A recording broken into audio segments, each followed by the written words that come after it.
Bayangin kalian lagi ada di antah berantah, jauh di kedalaman hutan Papua. Kanopi pohon di atas kalian tuh rapat banget, sampai cahaya matahari aja susah nembus.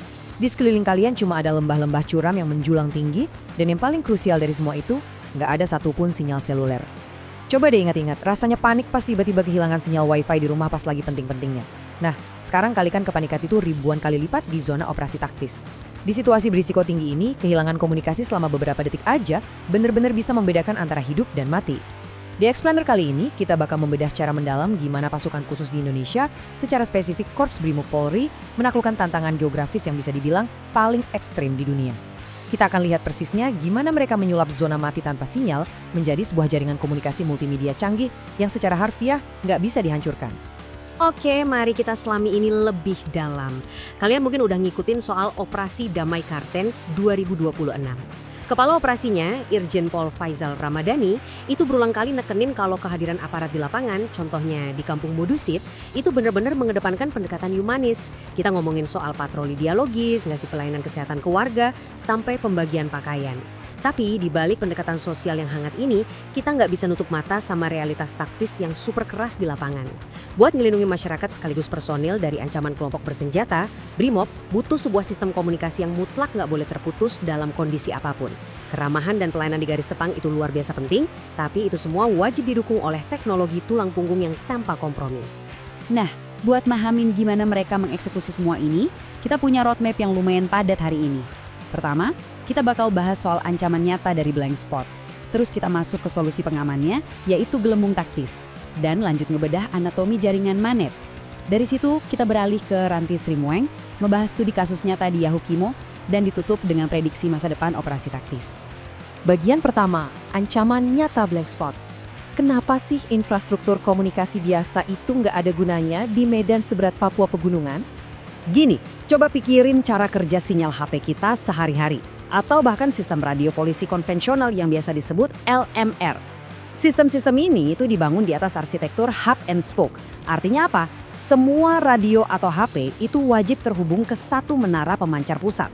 Nah, dalam kacamata taktis, ini adalah kelemahan fatal alias titik kegagalan tunggal yang sangat masif.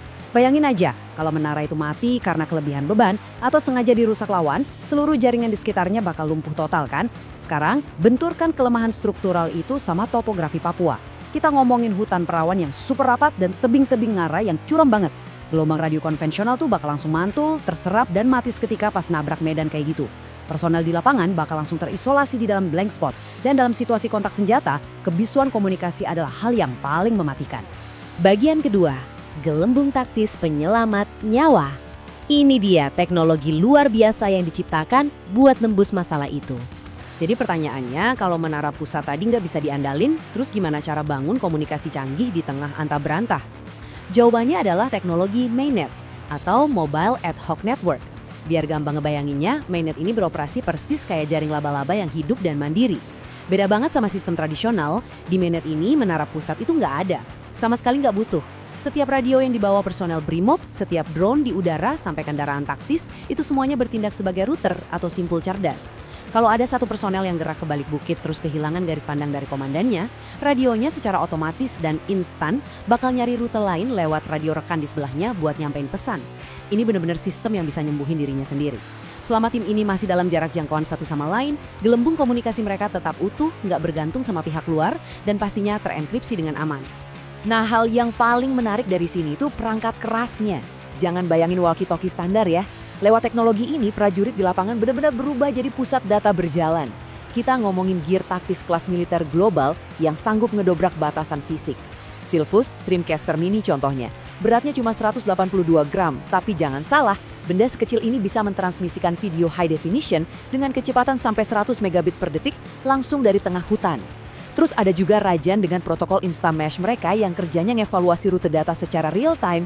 Ada juga Sovereign Systems yang pinter banget ngegabungin rasa genggaman radio HT klasik yang udah familiar, tapi dikasih kecanggihan video jaringan IP yang bisa nembus beton. Dan buat daya tahan ekstrim, ada iWave Defense 34 yang ngasih kemampuan 6 jalur bicara simultan di satu frekuensi. Alat-alat canggih inilah yang bikin masalah titik kegagalan tunggal tadi hilang sepenuhnya. Bagian ketiga, anatomi jaringan Manet.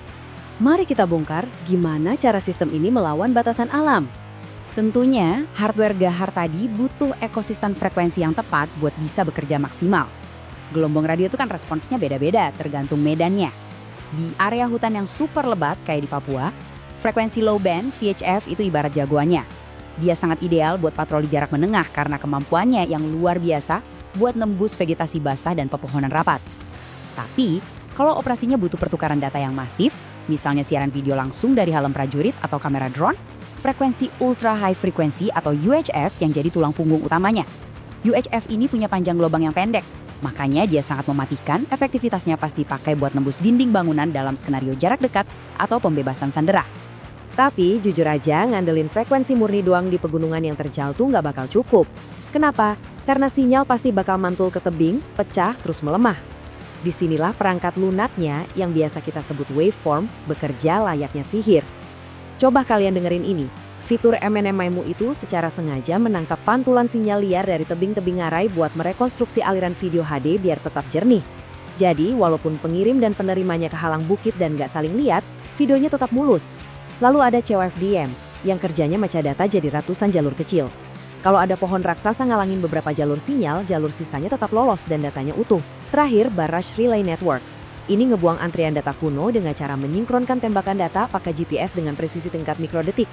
Hasil akhirnya sebuah komunikasi seketita yang nggak akan putus, bahkan di medan yang secara logika paling mustahil sekalipun.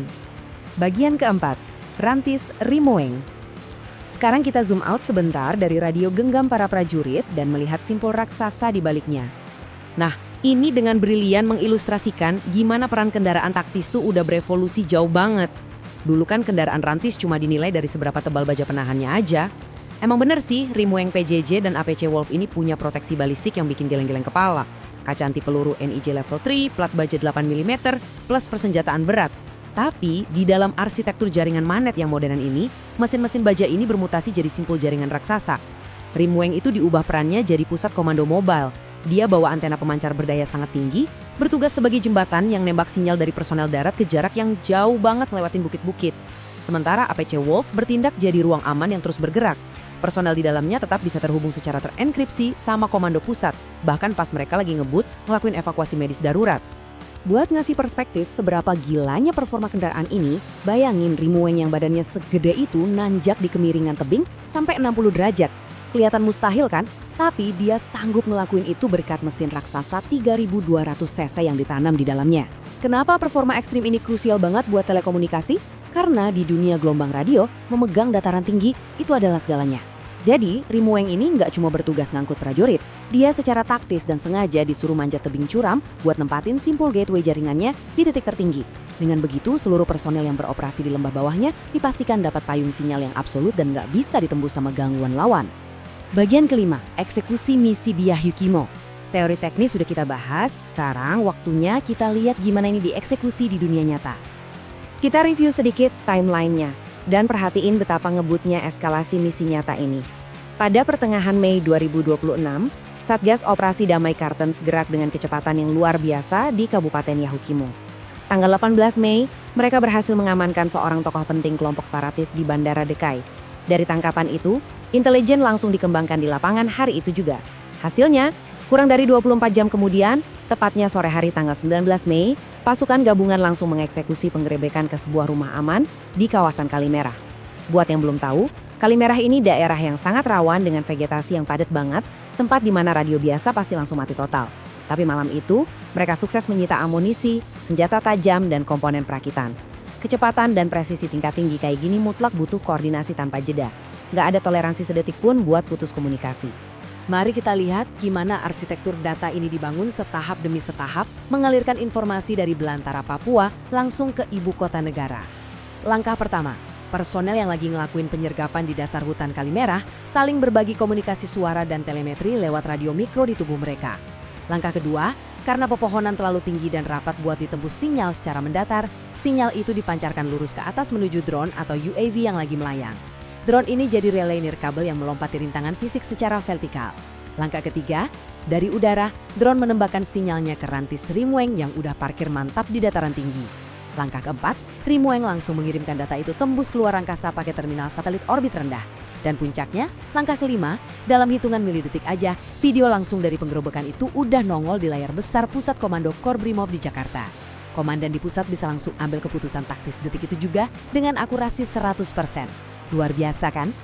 Nah, ngomongin soal satelit orbit rendah di langkah keempat tadi, perannya itu super krusial buat jadi jembatan data.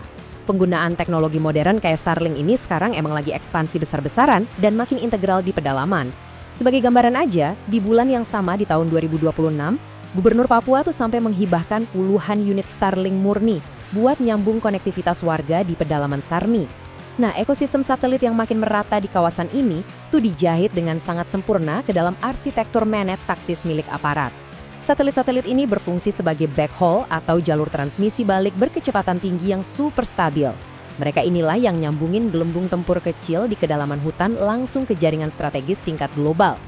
Bagian terakhir, masa depan operasi taktis. Kira-kira bakal sejauh apa teknologi ini berevolusi ke depannya? Semua inovasi tadi ngebawa kita ke satu pertanyaan yang cukup bikin merinding sekaligus takjub. Saat ini aja, kita udah lihat gimana jaringan mesh berhasil menyelamatkan nyawa karena punya perangkat lunak yang bisa merutakan data secara cerdas dan dinamis. Tapi, coba deh kalian bayangin operasi taktis 5 atau 10 tahun dari sekarang. Saat jaringan tempur yang udah mandiri ini perlahan mulai disuntik dan diintegrasikan sepenuhnya sama kecerdasan buatan atau AI, simpul-simpul radio dan drone ini nantinya nggak bakal sekedar jadi tukang antar pesan aja. AI mungkin bakal menganalisis pola pergerakan lawan secara otonom, mendeteksi rencana jamming frekuensi musuh sebelum itu terjadi, dan bahkan menyusun ulang formasi drone di udara secara otomatis tanpa perlu di-remote sama manusia. Ulasan ini benar-benar ngebuktiin kalau transformasi Brimob menjadi pasukan kepolisian taktis berstandar global itu udah sukses besar, dan evolusi digital pertahanan kita sebenarnya baru aja dimulai. Terima kasih udah menyimak Explainer mendalam kali ini, pastikan informasi ini nambah wawasan kalian, dan sampai jumpa di ulasan seru kita selanjutnya.